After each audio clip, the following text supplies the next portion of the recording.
Lula said there will be no privilege for Lulinha, he won't hide. He also talked about the issue of Lulinha living in Spain because there are some Bolsonaristas who keep saying things like,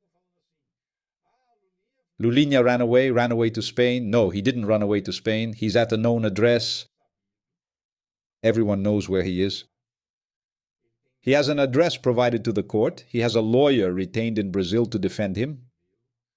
Different, for example, from Eduardo Bolsonaro, who didn't appoint a lawyer either to defend his seat in the House of Representatives or to defend himself in the coercion case. He was simply convicted, not without defense, because the public defender ended up acting, right? But he himself didn't even get a lawyer and ran away. Nobody knows his address in the United States. I mean, the people from Intercept know, right? Because they went to his house, but the Brazilian justice system doesn't know. Então, so Lulinha has already informed the court, the Supreme Federal Court, look, if necessary, I'll come back to Brazil. Do I need to give testimony? I'll go to Brazil for that. Do I have to attend some hearing? I'll go to Brazil to attend this hearing. Right? So Lulinha is also making himself available. It's a sign of someone who isn't afraid, right? No, I'll go there whenever you want, okay? Now, I'm not obligated to live in Brazil, right? I'm not obligated to live in Brazil. I live wherever I want as long as I'm available to the justice system. And that's what's happening. That's what's happening with Lulinha.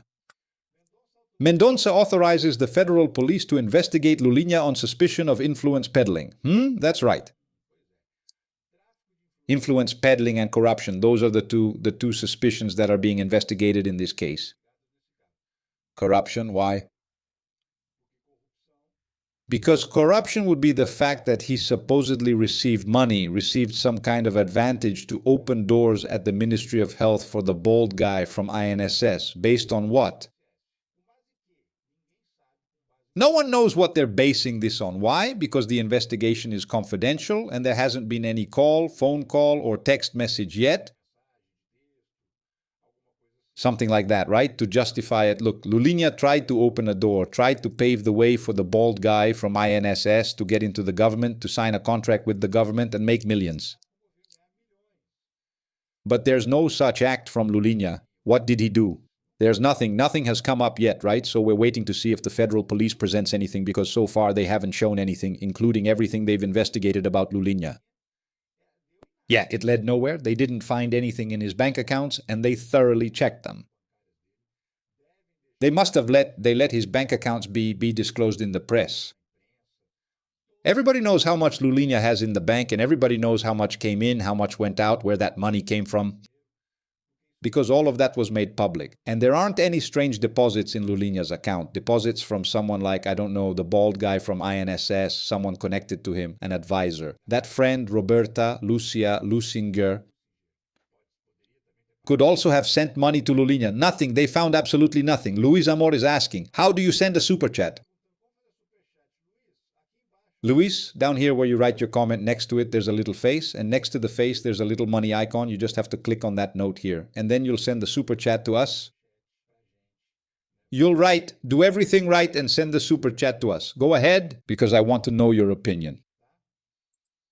Federal police opens an investigation into Lulinha, and here's what is being investigated. So the suspicion is exactly that he allegedly tried to help the bald guy from INSS get into the government to sell products made from cannabidiol, based on cannabis, marijuana.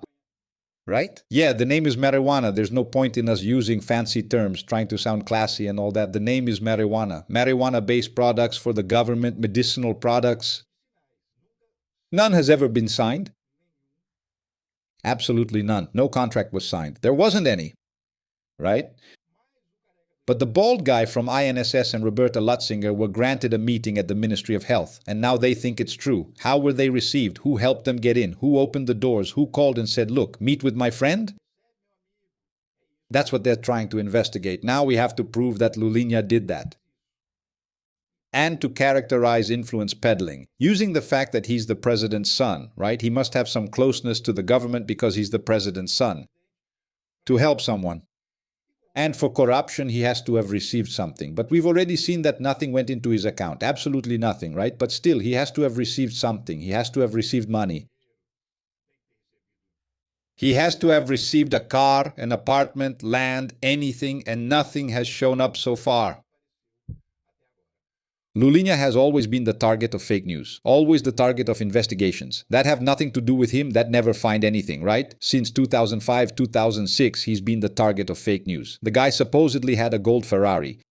The guy supposedly had a private jet. He was reportedly the owner of Freeboy. The guy supposedly owned a fabulous farm. Then they found out from a photograph the farm was actually a university. So they've already made up 1,000 lies about Lulinha. And now apparently there's another one, because you keep Lulinha in the news. It keeps giving the Bolsonaro supporters an excuse to keep up with this nonsense. Because Lulinha, where is Lulinha? Because the president's son is corrupt. They keep talking about this, right? And they're going to keep this talk going throughout the whole election. I could be wrong, but there are signs that Justice Mendonça wants to tarnish Lula's image in the election.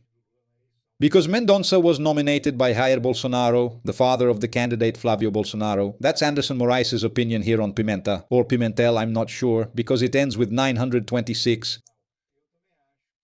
I also think that Andre Mendonça wants to keep Lulinha's name in the news, precisely to give arguments, to give reasons for this group to keep questioning, talking about it and all that.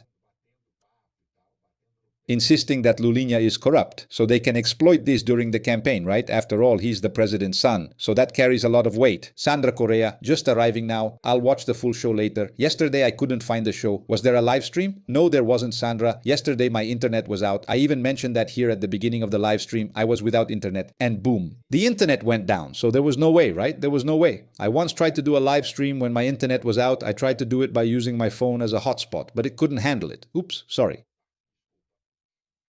The phone couldn't handle streaming live, so I didn't try yesterday. When I saw it went down, I just said no.